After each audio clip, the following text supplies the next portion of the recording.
Hello साथियों, नमस्कार। आन 247 के ऑनलाइन प्लेटफॉर्म पे आपका बहुत बहुत स्वागत है, जहां आप हमारे साथ कर रहे हैं आप पूरे सिलेबस का रिवीजन। अभी हम साइंस का स्टार्ट किए हैं, जिसमें फिजिक्स हमने आपको प्रकाश का प्रवर्तन और अपवर्तन कंप्लीट करवा दिया रिवीजन, और वो भी वैसे प्रश्न के साथ जो कभी न कभी परीक्षा में पूछे गए थे। और आज हम वैसे ही प्रश्न को लेकर के आए हैं जो एग्जामिनेशन में पूछे गए हैं, और इस बार भी इससे पूछे जाने की प्रबल संभावना है। और ऐसा मान के चलो, ये सारे प्रश्न इससे कोई न कोई इसमें से प्रश्न परीक्षा में छपने वाला है 2026 के एग्जामिनेशन में। तो इतना महत्वपूर्ण है, अगर आप देख लेते हैं तो एक बार आपका कंप्लीट रिवीजन भी हो जाएगा, और जो कुछ फैक्ट छूट गया होगा वो सारा याद हो जाएगा और पूरी तरह से आपका कंप्लीट हो जाएगा।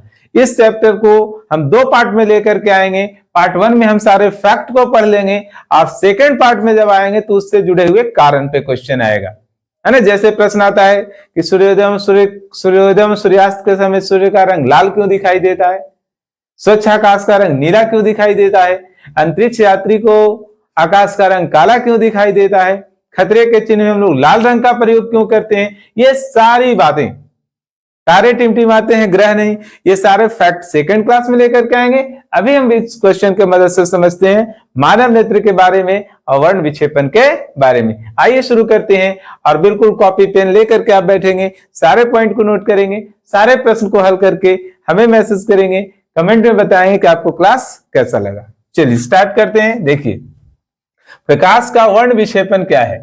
तो यहाँ पे शब्द है दो, वो दोनों फैक्ट आपको समझना होगा। एक है वर्ण और एक है विक्षेपण। सबसे पहले अब आप बताएंगे क्या है। ये प्रिज्म का एक सतह लिया गया है। प्रिज्म में कितने सतह होते हैं ये आपको पता होगा। प्रिज्म में सतह कितने होते हैं? 5, जिनमें 2 सतह जो होते हैं त्रिभुजाकार होते हैं, और 3 सतह जो होते हैं वो आयताकार होते हैं। ये बात पता है। तो पूरे प्रिज्म को हम ना लेकर के फिगर में इस तरह का लेते हैं, ठीक है। वर्ण विक्षेपण में एक्चुअल में होता क्या है कि हम श्वेत प्रकाश को प्रिज्म से पार कराते हैं, है ना। तो ये 7 रंगों में बट जाता है। कितने रंग में बट जाता है? 7 रंगों में ये बट जाता है। इसी घटना को वर्ण विक्षेपण कहा जाता है, ठीक है। आप थोड़ा पेंसिल से बनाएंगे, फिगर अच्छा बनाएंगे, है ना। यही घटना कहलाती है वर्ण विक्षेपण। समझ गए? यहां आप ध्यान रखेंगे कि वर्ण विक्षेपण की घटना क्या होती है, कैसे होती है, वो भी हम सारा बात आज जानेंगे। ये श्वेत प्रकाश है और ये आपका बटा हुआ प्रकाश है। 7 रंग में सबसे ऊपर में रेड रहता है, सबसे नीचे में वॉयलेट रहता है, ठीक है। इंडिगो रहता है ना। बाकी 7 कलर हैं इसमें, आप यही मान के चलिए। आपसे ज्यादा प्रश्न रेड, वॉयलेट, ब्लू के बारे में पूछा है। वेब ग्योर इसका होता है, अगर आप पूछना चाहेंगे तो, है ना।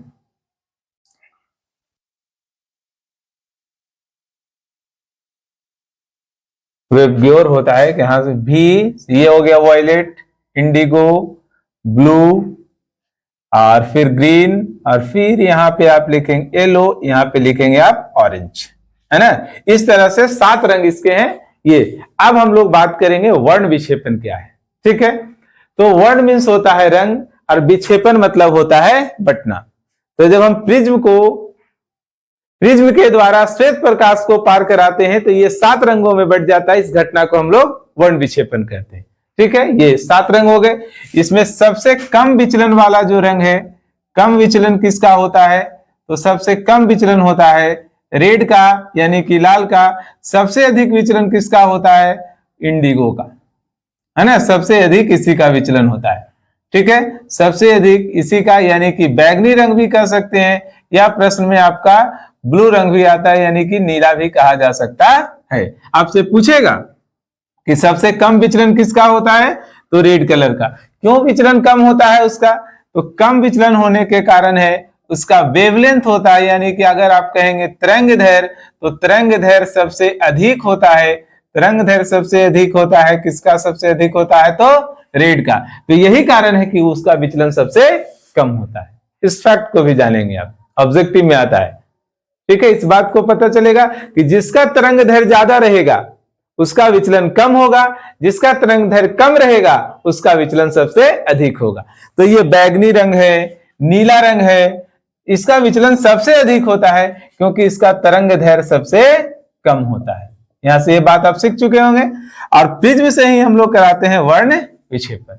ठीक है, दूसरी घटना वर्णपट क्या है, दूसरा प्रश्न। तो वर्णपट इसी से जुड़ा है। अगर आपको वर्ण विक्षेपण समझ में आ गया कि श्वेत प्रकाश को प्रिज्म से पार कराए तो 7 रंगों में बट गया, ये कहलाया वर्ण विक्षेपन। और वर्ण विक्षेपन के दूसरी ओर आपको एक रंगीन पट्टी प्राप्त होगी जिसमें 7 रंग बिल्कुल अलग अलग दिखाई देंगे। तो ये जो पट्टी बनकर के तैयार हुआ है इसी को कहा जाता है वर्णपट, या इसी को अंग्रेजी में लोग कहते हैं स्पेक्ट्रम। समझ गए बात? ये हो गया वर्णपट और ये हो गया स्पेक्ट्रम, सेम चीज है दोनों। ये घटना होती क्यों है? वर्ण विक्षेपण की घटना क्यों होती है? तो अलग अलग प्रकाश के रंग का तरंग दैर्घ्य अलग अलग होता है, इसी के कारण वर्ण विक्षेपण की घटना होती है। ये बात भी आपको याद रखना है कि वर्ण विक्षेपण की घटना होने का मुख्य कारण यही है कि अलग अलग रंगों के प्रकाश का तरंग दैर्घ्य अलग। तरंग दैर्घ्य में अगर आप 9 में पढ़े होंगे तो पता होगा, नहीं तो आप स्पीड समझ सकते हैं, वेग समझ सकते हैं कि अलग अलग रंग के प्रकाश का वेलोसिटी जो होता है, वेग जो होता है, चाल जो होता है वो अलग अलग होता है। इसी घटना के कारण वर्ण विक्षेपण की घटना होती है। समझ गए होंगे बात? फिर बाकी आगे और भी पढ़ना था कि वर्णपट 2 प्रकार का, शुद्ध और अशुद्ध, है ना। कलर अगर क्लियर दिख रहा है 7 रंग तो शुद्ध वर्णपट है, ओवरलैप्ड हो गया है, एक दूसरे पर आच्छादित हो गया है तो अशुद्ध वर्णपट है। ये भी बात है ना। खैर अभी आप ध्यान देंगे सिर्फ क्वेश्चन जो पूछा गया है। अब हम लोग बात करेंगे नेत्र की समंजन क्षमता। ठीक है, नेत्र की समंजन क्षमता। लेंस की क्षमता आप पढ़ चुके हैं, यहां पर है समंजन क्षमता। थोड़ा सा आप मानव नेत्र के फिगर जो था उसको रिमाइंड करेंगे, बना के समझाना उतना संभव है नहीं। आप फिगर अगर याद करेंगे तो आप देखेंगे कि एक हिस्सा होता था ये बड़ा सा, है ना, नेत्र गोलक जिसे हम लोग कह देते थे। इसके आगे एक हिस्सा होता था ऐसा, है ना, जिसे हम लोग, ये ऊपरी हिस्सा है ना, श्वेत पटल भी कह सकते हैं, कॉर्निया उभरा हुआ भी रहता है यहीं पे। फिर देखते होंगे कि यहाँ पर एक नेत्र लेंस रहता है, नेत्र लेंस ऐसे टंगा हुआ रहता है एक मांस का ये टुकड़ा से, इसे कहते हैं सिलियरी मांसपेशियां, है ना, इसे कहा जाता है सिलियरी मांसपेशियां। और ये पीछे वाला भाग कहलाता है रेटिना। और ये हो गया आपका नेत्र लेंस, है ना, कौन सा हो गया? नेत्र लेंस। बाकी मानव नेत्र का नामांकित चित्र बनाए, एक क्वेश्चन आता है दीर्घोत्तरीय में तो कंप्लीट करेंगे आप, चित्र बना के बुक में भी है। हम ऑनलाइन ऑफलाइन दोनों क्लास में डिटेल क्लास जब पढ़ा रहे थे उसमें पढ़ा चुके हैं। फिलहाल आपको हम रिवीजन करवा रहे हैं, उतना फिगर बना समझाना संभव नहीं, टाइम कम है, आप समझेंगे बात। ये नेत्र का फिगर हो गया, ये है ना, जो आप डायग्राम बनाएंगे वो मानव नेत्र का सचित्र वर्णन अलग है, यहाँ पे हम लोग देखेंगे। तो इसमें एक्चुअल है ये कॉर्निया, तो सबसे पहले कॉर्निया है, वहीं से नेत्र लेंस में वो प्रवेश करता है प्रकाश की किरणें, फिर नेत्र लेंस के पास जाता है। तो नेत्र लेंस के ये जो देख रहे हैं यहाँ पर इस तरह से ये लगा हुआ है, ये है सिलियरी मांसपेशियां। अरे तो एक्चुअल में इसका काम क्या है कि फैलना और सिकुड़ना। तो जब ये सिकुड़ता है तो नेत्र लेंस ऐसे खींचता है, तो मांस का टुकड़ा है, लेंस यहाँ पर क्या कोई कांच का थोड़ी है, मांस ही है, पारदर्शी। तो ऐसे खींचने के कारण जो है सो ये जो है सो फैलेगा, और ये खींचने के कारण ऐसे लंबा होगा तो नेत्र लेंस हो जाता है पतला। तो दूर देखना है तो थोड़ा तनाव चाहिए, फिर ये सिकुड़ता है तो फिर हो जाता है नेत्र लेंस मोटा, यानी फोकस दूरी कम जाती है। अब पढ़े, पतले लेंस की फोकस दूरी अधिक होती है, मोटे लेंस की फोकस दूरी कम होती है। तो ये जो नेत्र लेंस का फोकस दूरी बढ़ना और घटना यही कहलाता है समंजन क्षमता, है ना। तो परिभाषा हम लोग कैसे बोले हैं कि दूर या निकट की वस्तु देखने के लिए जब मानव नेत्र की फोकस दूरी अपने आप घटती या बढ़ती है, नेत्र इसी क्षमता को समंजन क्षमता कहते हैं। और अधिक उम्र में ये काम करना बंद कर देता है तो दृष्टि दोष हो जाता है हमारे नेत्र में। उम्मीद है आप समझ गए होंगे समंजन क्षमता क्या है, कि नेत्र लेंस का फैलना और सिकुड़ना, फैलना और सिकुड़ना, और इसी के कारण फोकस दूरी बढ़ती है कि जब खिंचाव होगा तो फोकस दूरी बढ़ेगा, जब सिकुड़ जाएगा तो फोकस दूरी कम जाएगा। और इसी को कहते हैं नेत्र लेंस की समंजन क्षमता। और नेत्र लेंस की समंजन क्षमता किस पे निर्भर करता है? सिलियरी मांसपेशियां पे। यही हैंडल करता है, यही वाला कि ये खींचेगा सिकुड़ाएगा, खींचेगा तो फोकस दूरी बढ़ेगा, सिकुड़ेगा तो फोकस दूरी कम जाएगा। मानव नेत्र में लेंस कैसा होता है? तो लेंस होता है उत्तल। ये बात को भी आप ध्यान रखेंगे कि मानव नेत्र में कैसा लेंस होता है? तो उत्तल होता है। फिर आप मानव नेत्र में प्रतिबिंब कहाँ बनता है, तो रेटिना पर बनता है ना। ये सारी बातें ऑब्जेक्टिव में आती है। मानव नेत्र का प्रतिबिंब कहाँ बनता है, रेटिना पर बनता है। दूसरी बात आप याद रखेंगे कि मानव नेत्र का रंग किस पे निर्भर करता है, तो आइरिस पर निर्भर करता है। देखे ना, कई लोग का रंग नेत्र ये देखने में लगेगा अलग अलग, किसी का ब्राउन रहता है, किसी का ब्लैक रहता है ना, किसी का और थोड़ा सा कलर ब्लैक से अलग रहेगा, हल्का ब्लैक। तो वो किस पे निर्भर करता है, आइरिस पर, है ना। कि मानव नेत्र का रंग किस पे निर्भर करता है, आइरिस पे। प्रतिबिंब कहां बनता है, रेटिना में। मानव नेत्र की फोकस दूरी कौन संयोजित करती है, तो सिलियरी मांसपेशियां। कैसा लेंस रहता है, उत्तल लेंस रहता है ना। हम लोग जो डोनेट करते हैं वो कॉर्निया करते हैं, है ना। ये सारी बातें आपको याद रखनी है, ठीक है। पुतली का काम क्या है, तो कितना प्रकाश आएगा वो नियंत्रित करता है। कभी कभी पूछता है कि प्रकाश का जो मात्रा है नेत्र लेंस में आने का वो कौन नियंत्रित करता है, तो पुतली। तो इसका भी सिकुड़ना फैलना काम है ना। इस तरह से खुलेगा, अगर ये खुला तो ज्यादा प्रकाश आएगा, कम खुला तो कम प्रकाश आएगा। तो इस तरह से ये भी फैलता सिकुड़ता है। तो फैलने सिकुड़ने के कारण ही नेत्र लेंस में आने वाले प्रकाश नियंत्रित होते हैं। तो नेत्र लेंस का अगर प्रकाश नियंत्रित करने वाला अंग है, कौन है, वो पुतली है। समझ गए होंगे बात। इतनी कहानी आपको पता है तो समंजन क्षमता भी पता होगा। और मानव नेत्र का समंजन क्षमता जो होता है वो कितना होता है, 4 डायोप्टर। अगर शुद्ध मतलब अगर आपके आंख में कोई दोष नहीं है, तब दोष होने के साथ इसमें घटता बढ़ता रहता है। तो स्वस्थ नेत्र का जो क्षमता होता है, समंजन क्षमता, वो 4 डायोप्टर होता है। नेक्स्ट क्वेश्चन चले हम लोग।